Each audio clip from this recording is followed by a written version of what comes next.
Hi. Every morning when you see a paper, you always see a news on COVID. And nowadays, COVID related disease called mucormycosis. Today's Economic Times has given that we have 12,000 cases all over India, and Maharashtra we have about 1,000 to 2,000 cases.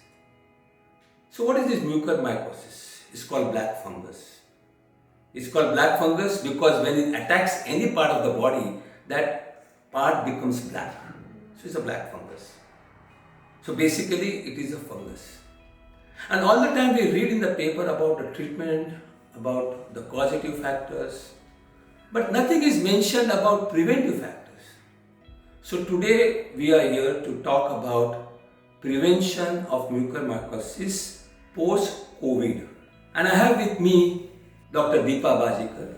She is a PhD in microbiology.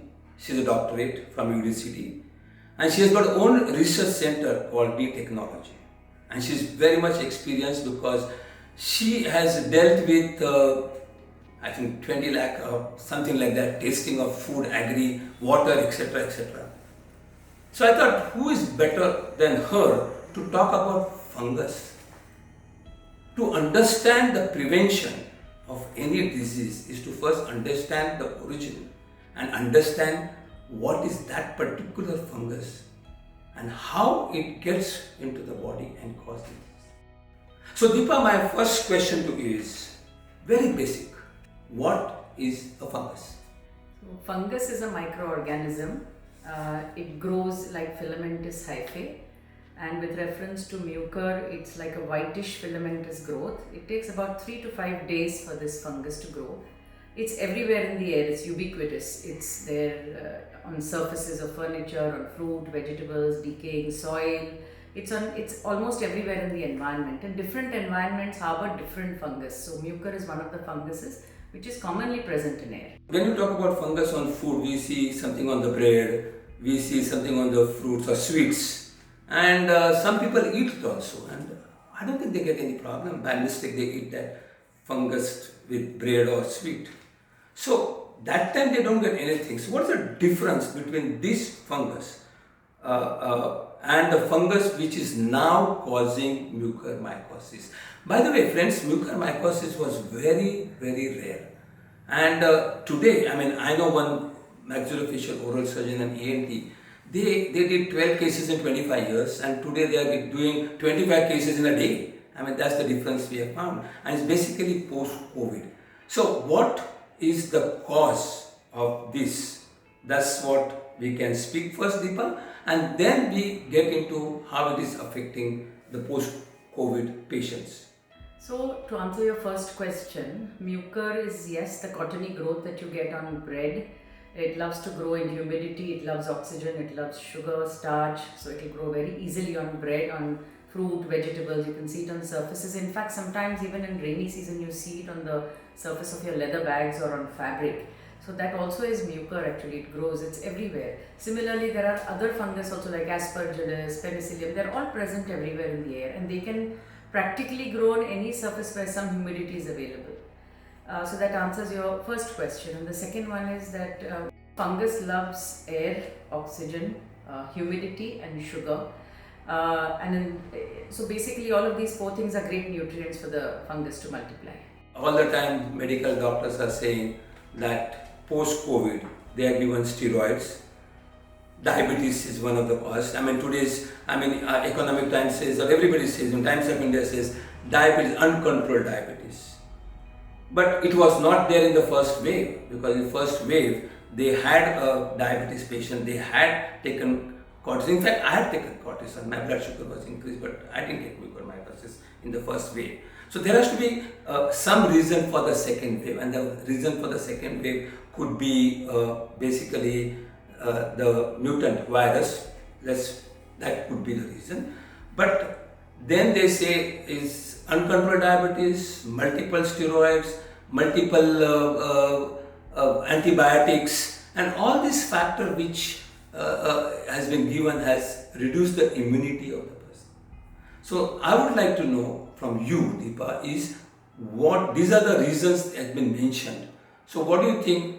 What are the reasons which loves this fungus to multiply in these patients, especially post-COVID patients?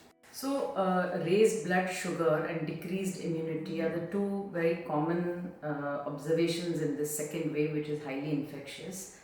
Another thing I want to tell you is this fungus doesn't invade intact skin usually because it's everywhere in the air. So when we are in this second wave of fungus, we have to check that the inner lining of the nose, which is one of the route of entry, is not damaged or not abraded for any reason, because it will allow the fungus to invade and infect your body in a very easy way. Similarly, in your mouth, if there are any abrasions, see, when we talk, we gulp in a lot of air, so you might inhale the fungal spores, or you might sort of take them in your mouth. So wherever there is an abrasion, already the immunity of the body is low, the spores can settle and they can multiply over a period of 3 or 5 days, and then the infection goes up because your immunity is down. The body cannot fight this in a natural way. So you would say you require some sort of abrasion or some invasion into the nasal or in the oral cavity. That's right. So friends, what are the probable reasons besides steroid, antibiotic, etc. could be oxygen. The oxygen cylinder has to be sterile, there could be fungus in there, and the nasal tubes, if not sterile, damages the nose lining, or maybe the equipment they use, or maybe the water they use is not sterile water, is not good water. So these are the probable reasons for this fungus to get into the body. Post-COVID tests, what they do, RT-PCR test. And if that damages the tissue inside a little bit, and even the throat a little bit, that could be the reason. See, there are many reasons why an inner lining could have some kind of abrasion. Mouth, sometimes people are blowing their nose vigorously or steaming very vigorously. Even the RT-PCR, sometimes they dig so deep that there is pain even after your test is taken. So anything that creates an abrasion, remember, we are inhaling these spores with the air on a regular basis. So for them to settle down and multiply, it's not very difficult, especially if your immunity is so low in the second wave. So you have to be very careful by making sure that the inner lining of your nose and mouth is not vigorous, or there is no damage to it in a certain way. So that's perhaps it is one of the reasons. And the other sources that we have identified, or our hypothesis as to where this could come from, it could come from contaminated air. There's so much humidity in hospitals. So, the dust has spores attached to it. You're inhaling it all the time. Or sometimes even if the water used for the ventilator is not changed on a regular basis or is not sterile, it could harbor these fungus and you could be taking them in. Similarly, the tubes which are used for oxygen, if they contain humidity, they have fungus multiplying in them. You may see this even in water filters at home, the plastic tube that you use for filling. Sometimes it has a black fungus in it over a period of time.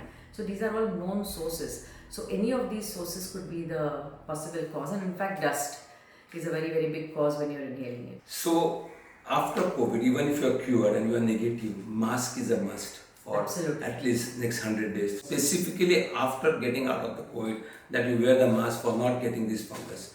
Now, what are the other preventive measures besides we tell hospital to do the hygiene check, oxygen check, all this whatever we mentioned, even RT-PCR stick what they use in the mouth has to be from the good company and not adulterated. So these are the few things, and these are the must. So to survive, steroids would be the must, antibiotic maybe, everything under control has to be taken.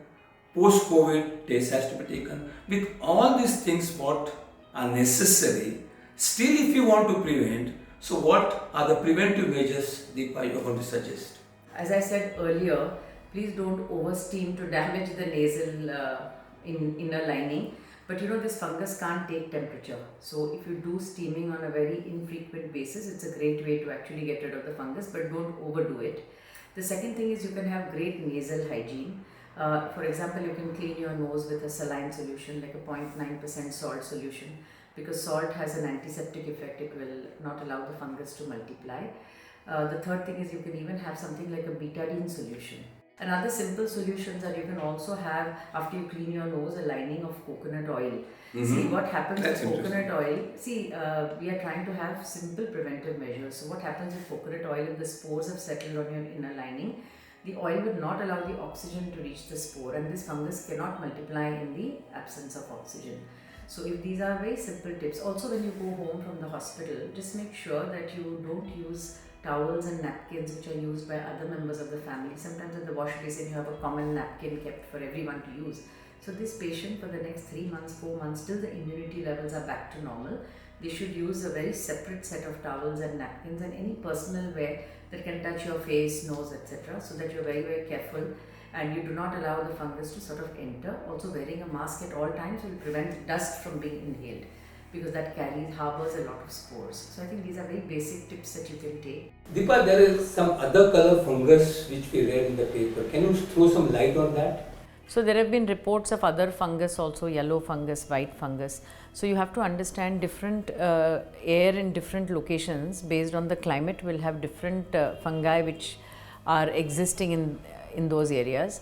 While the yellow fungus, they say it's coming internally and causing sepsis. Still research is going on this, but any fungus that is prevalent in that area could turn into an opportunistic pathogen under the given circumstances. Now, the other thing, the oral hygiene, and that's, I think I can tell you people about oral hygiene. In diabetic patient, especially in uncontrolled diabetic, the gums get swollen and gums are very fragile. You know, if you touch or if you brush, little bit there is a bleeding in the gums because there is a lot of tartar inside, and this diabetic uncontrolled sugar enhances the blood swelling. I mean, that's called inflammation and causes the abrasion what you just mentioned, and that could cause a problem. So the first and the foremost thing is I'm not increasing the business of the dentist, but is to get your teeth cleaned properly. If you're diabetic, cleaning of the teeth is very important from a dentist, and then maintain it. And if you have got good hygiene, like Deepa, you have a very good hygiene, so you don't need that cleaning. So the basic cleaning is brushing. We say twice a day, but these people, especially post COVID, I will suggest after eating anything, just brush your teeth properly. I will show the brushing technique also. Brush your teeth properly. Rinse your mouth with a good mouthwash. The mouthwash is available with alcohol, without alcohol, nanotechnology. So all these mouthwashes which are recommended by your dentist or doctor, use those mouthwashes so that your mouth is all the time a controlled oral flora. We require natural oral flora, but we don't require excessive of this oral flora and the fungus specifically. So you can take prevent that. And if there is an interdental gap where the food particles stay, you can use interdental brush or floss. So oral hygiene maintenance and maintenance of your nose, if you do these two things, Deepa, do you think we can expect that mucormycosis can be less prevented or whatever? The answer is yes, because as I told you, it takes a little time to multiply. So if you are able to have good hygiene practices, we may be in a position to prevent the spores from multiplying into hyphae and really going to a level where it can invade and infect you to a large extent. So friends, I think if these tips are taken, what Dr. Deepa just mentioned, I think, and this has been passed on to your friend circle, everybody, I think we can prevent mucormycosis, and that is very important. So Deepa, thank you very much for giving these tips, and I think these tips are very, very, very important for prevention. And it's always said, prevention is better than cure. And unfortunately, there are a lot of things required for this mucormycosis. There is a lot of damage. People lose their upper palate, lose their eyes. There are a lot of damage, and about that, the medicine which we need is not available because being a rare disease. So all these other things not so easy and damageable, permanent damage. I think prevention of this particular mucormycosis is very important. Follow these tips, and I think we can prevent mucormycosis, that fungus. Thank you, Deepa, for your lovely tips. Thank you. Thank you. Thank you.